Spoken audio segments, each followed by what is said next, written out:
여러분, 혹시 태풍이 지나간 다음에 숲속을 걸어본 적이 있으십니까? 모든 것이 엉망이 된 채 그 현장에서 유독 우리 눈에 띄는 것이 하나 있습니다. 바로 나무 아래 떨어져 짓밟힌 새 둥지입니다. 그 둥지를 자세히 들여다보십시오. 깃털은 다 빠져있고 정성껏 물어다 놓은 지푸라기들은 흙탕물에 젖어 있습니다. 그 둥지는 어쩌면 지금 우리의 모습과 닮아 있을지도 모릅니다.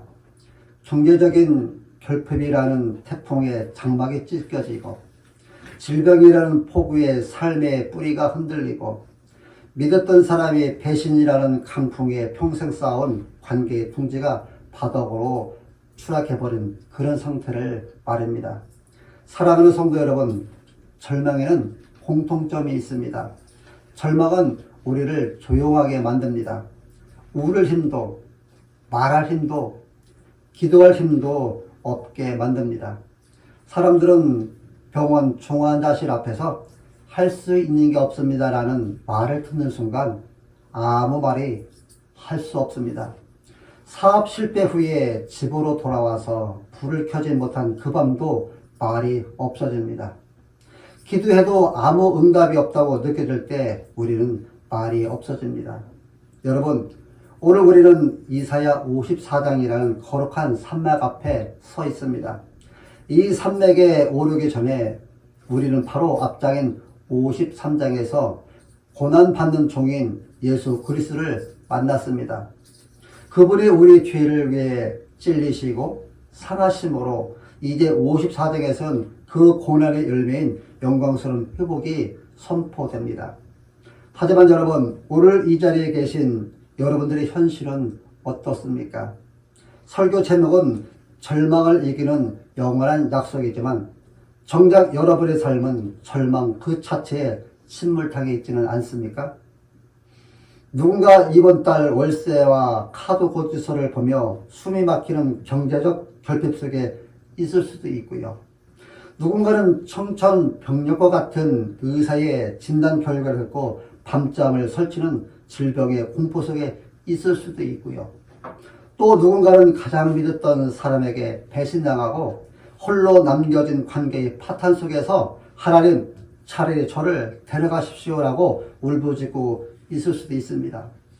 여러분, 고난은 하나님이 계시지 않음을 증명하는 것이 아니라 하나님의 일하심이 준비되고 있는 전주곡입니다. 오늘 본문은 바로 그 전주곡 끝에 터져나오는 장엄한 교향곡입니다. 여러분의 무너진 가슴 위에 하나님의 영원한 약속을 새기시는 시간이 되시기를 축복합니다. 1절을 제가 다시 읽겠습니다. 잉태하지 못하며 출산하지 못한 너는 노래할지어다. 산고를 겪지 못한 너는 외쳐 노래할지어다. 이런 홀로진 여인의 자식이 남편 있는 자의 자식보다 많음이라 여호와께서 말씀하셨느니라. 여기에 등장하는 여인은 아이를 낳지 못해 가슴이 시커멓게 타들어갑니다. 절망의 한가운데서 무너져 털썩 주저앉아 있습니다. 그래서 펑펑 울어야 할 처지입니다. 그런 사람에게 너는 노래하라. 그런 사람에게 너는 외쳐 노래하라고 명령하십니다. 여러분, 하나님은 정말 잔인하신 분이십니까? 아무 열매도 없는 여인에게 즐거이 소리를 높이라니요. 이것은 인간의 논리로 보면 폭력입니다. 하지만 하나님의 논리로는 최고의 위로인 것입니다. 왜 그럴까요? 성경에서 불임 여인이 노래할 수 있는 이유는 딱 하나입니다. 하나님이 개입하시기 때문입니다. 사라를 보십시오. 한나를 보십시오. 그들의 생산력이 끝난 지점에서 하나님의 창조가 시작되었습니다. 여러분의 결핍은 하나님이 독점적으로 일하시는 공간이 됩니다. 여러분이 돈이 많고 건강하고 인간관계가 완벽할 때는 여러분 스스로 다 할 수 있기 때문에 하나님이 끼어들 자리가 없습니다. 하지만 지금처럼 통닭의 잔고가 비어있고 몸이 아프고 곁에 아무도 없을 때 그때야말로 만군의 여호와께서 여러 번 인생의 지휘복을 잡으시는 시간이 되는 것입니다. 18세기 영국의 시인이자 찬송가 작곡가였던 윌리엄 쿠퍼는 평생 극심한 우울증이라는 감옥에 갇혀 있었습니다. 그는 자신이 하나님께 버림받았다는 망상에서 사로잡혀 자살을 수없이 시도했습니다. 그의 인생은 그야말로 출산하지 못한 여인처럼 메말라 있었습니다. 하지만 그 어둠의 끝에서 그는 이사야서의 약속을 발견합니다. 그리고 그는 이렇게 노래했습니다. 하나님은 구름 뒤에 당신의 자비로운 얼굴을 숨기시고 계신다. 당신이 떨며 두려워하는 그 먹구름은 사실 은혜의 피로 가득 차 있다. 여러분, 지금 여러분 위를 덮고 있는 그 시커먼 고난의 구름을 보지 마십시오. 그 구름을 몰아내시려고 오시는 하나님의 손길을 보십시오. 여러분이 비어있기에 노래할 수 있을 것입니다. 왜냐하면 하나님이 채우실 것이기 때문입니다. 고난이 우리에게 주는 가장 무서운 독수는 수치심입니다. 우리는 경제적으로 무너지는 사람들을 만나기가 부끄럽습니다. 병이 들면 사회에서 도태된 것 같아 고개를 숙이게 됩니다. 관계가 깨지면 내가 얼마나 매력이 없으면 버림받았을까라며 자책합니다. 오늘 주님은 그 수치의 근원을 도려내십니다. 4절과 5절을 보십시오. 두려워하지 말라. 네가 수치를 당하지 아니하리라.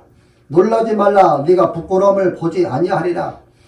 네가 네 젊었을 때의 수치를 잊겠고 과거 때의 치욕을 다시 기억함이 없으리니 이런 너를 지으신 이가 네 남편이시라. 그의 이름은 만군의 여호와시며 네 구속자는 이스라엘의 거룩한 이시라. 그는 온 땅에 하나님이라 일컬음을 받으실 것이라. 이 구절에는 창조주를 나타내는 너를 지으신 이를, 언약의 관계를 나타내는 너의 남편을, 절대 주권자를 나타내는 만군의 여호와를, 거룩하신 하나님을 나타내는 이스라엘의 거룩한 이를, 보편적인 통치자를 나타내는 온 땅의 하나님이라는 놀라운 하나님의 이름들이 연속해서 등장합니다. 이것은 시적인 표현이 아니라 신학적 선언입니다. 하나님은 당신의 영광을 위해 당신의 백성들을 지키십니다.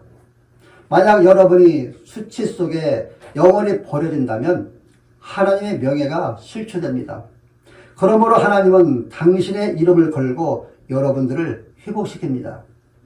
우리 시대는 정보가 넘쳐나고 선택할 것이 많고 기술이 발전했기 때문에 겉으로 보면 풍요의 시대입니다. 그러나 한 가지 분명한 사실은 이 시대는 깊이 노래하지 못하는 시대입니다.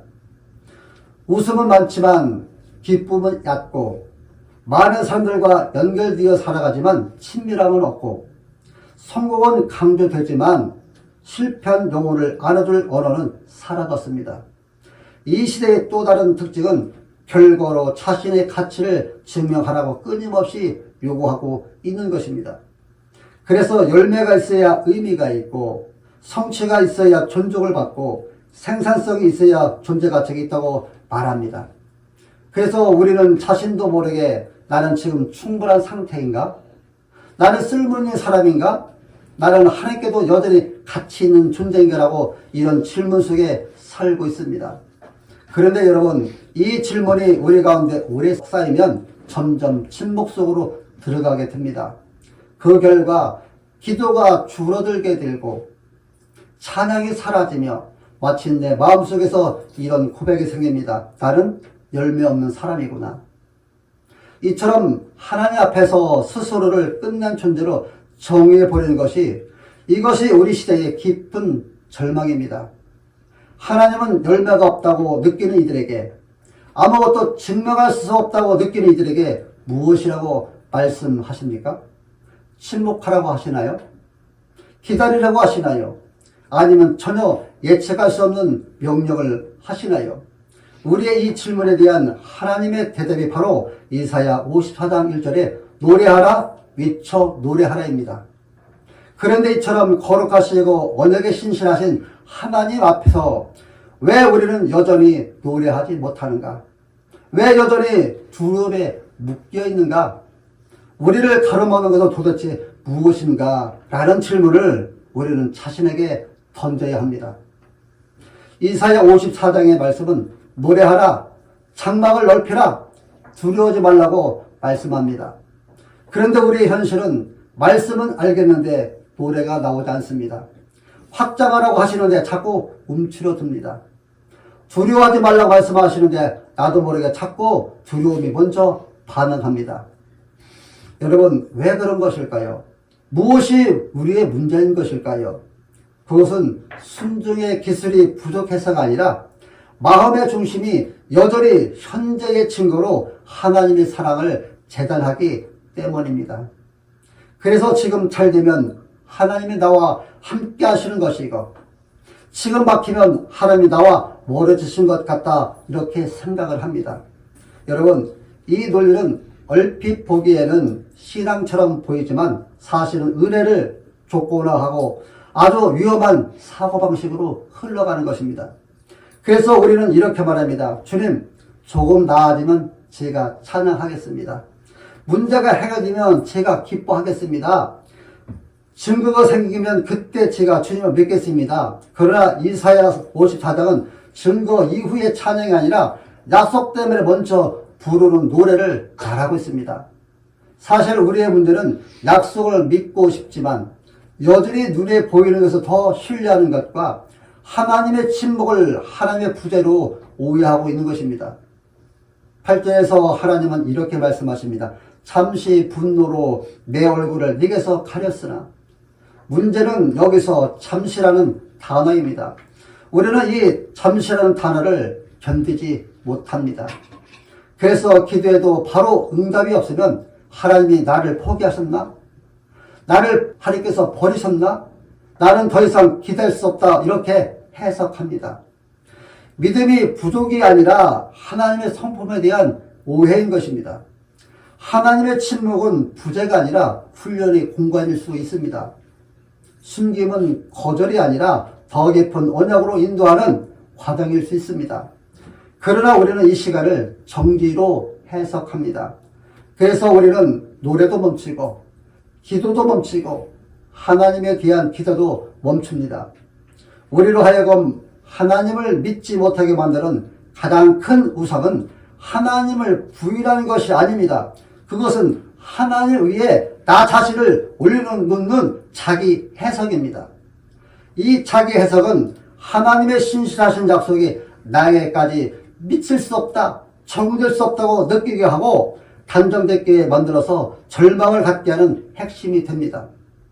본문 10절 말씀은 이사야서의 심장입니다. 산들이 떠나며 언덕들은 옮겨질지라도 나의 자비는 네게서 떠나지 아니하며 나의 화평의 언약은 흔들리지 아니하리라. 너를 긍휼히 여기시는 여호와께서 말씀하셨느니라. 이것은 하나님의 주권적 선언입니다. 히브리어로 이내는 헤세드입니다. 이것은 조건 없는 사랑이 아니라 언약에 근거하여 결코 포기하지 않는 사랑을 말합니다. 성도 여러분, 세상에서 가장 견고해 보이는 것이 무엇입니까? 거대한 산맥입니까? 아닙니다. 산도 무너질 수 있고 언덕도 옮겨질 수 있습니다. 우리가 의지했던 경제적 기반도, 강철 같던 건강도, 영원할 것 같았던 사랑도 다 흔들리고 떠나갑니다. 하지만 결코 이삿짐을 싸지 않은 것이 하나가 있습니다. 그것은 바로 여러분을 향한 하나님의 사랑입니다. 구절의 말씀을 보게 되면 노아의 언약과 비교합니다. 홍수가 다시는 땅을 멸하지 아니하리라는 그 약속이 지금까지 지켜지고 있듯이 하나님은 당신의 자녀를 결코 포기하지 않겠다고 맹세하셨습니다. 인두에 금간 항아리 이야기가 있습니다. 주인은 그 항아리가 깨져서 물이 새는 것을 알면서도 버리지 않았습니다. 오히려 그 새어나가는 물을 이용해서 길가에 꽃씨를 심었습니다.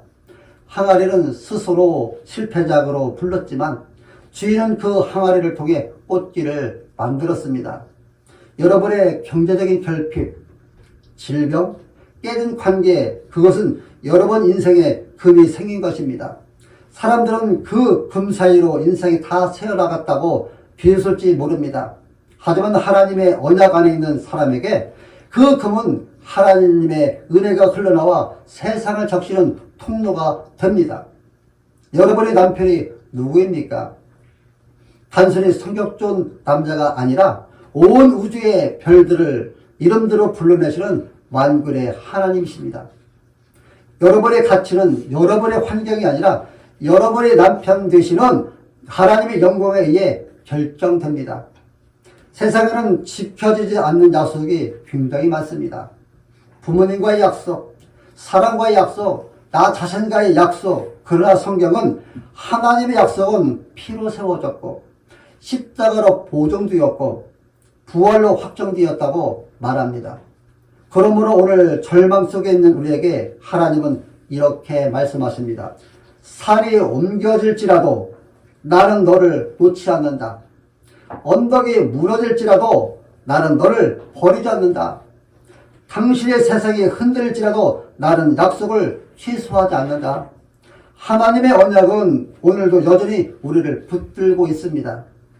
사랑하는 성도 여러분들이여, 절망은 하나님이 없어서가 아니라 하나님 외의 것을 자신을 구원하려 할 때 찾아옵니다. 절망을 이기는 것은 결심이 아니라 하나님의 영원한 약속입니다. 성경은 고난은 버림이 아니라 연단일 수 있고 실패는 저주가 아니라 방향 전환일 수 있으며 침묵은 부재가 아니라 깊은 준비일 수 있다고 말합니다. 오늘 예배당부를 나설 때 여러분의 호주머니가 갑자기 두둑해지지 않을 수 있습니다. 병의 통증이 여전할 수 있습니다. 떠난 사람이 돌아오지 않을 수도 있습니다. 그러나 한 가지만은 확실히 들고 나가십시오. 그것은 여러분을 향한 하나님의 약속은 산이 무너지는 것보다 더 견고하다는 사실입니다. 절망을 이기는 힘은 내 안에서 쥐었다는 긍정이 아니고 나를 포기하지 않으시는 하나님의 햇새뒤에 나를 던지는 것입니다. 여러분, 오늘 우리가 하나님을 붙든 것이 아니라 오늘 이 순간에도 하나님이 우리를 붙들고 계십니다. 우리가 약속을 지킬 힘이 있어서가 아니라 약속을 붙들어 주시는 하나님의 계시기에 우리가 이 자리에 서 있는 것입니다. 십자가에서 이미 주님이 우리를 붙드셨음을 믿고 산에 옮겨질지라도 언덕이 무너질지라도 세상이 흔들려도 결코 흔들리지 않는 하나님의 언약과 함께 세상으로 나아가야 합니다. 왜냐하면 하나님의 언약은 오늘도 우리를 붙들고 있기 때문입니다. 사랑하는 성도 여러분, 믿음의 삶은 느낌이 사라질 때 시작됩니다. 느껴질 때 믿는 것은 쉽습니다. 보일 때 신뢰하는 것도 쉽습니다. 그러나 성경이 말하는 믿음은 아무것도 느껴지지 않을 때 붙드는 신뢰입니다. 하나님은 우리를 버리시기 위해 침묵하지 않으시고 우리를 떠나시기 위해 기다리게 하지 않습니다. 여러분들이요, 이제부터 절망이 말하게 두지 말고 약속이 말하게 하십시오.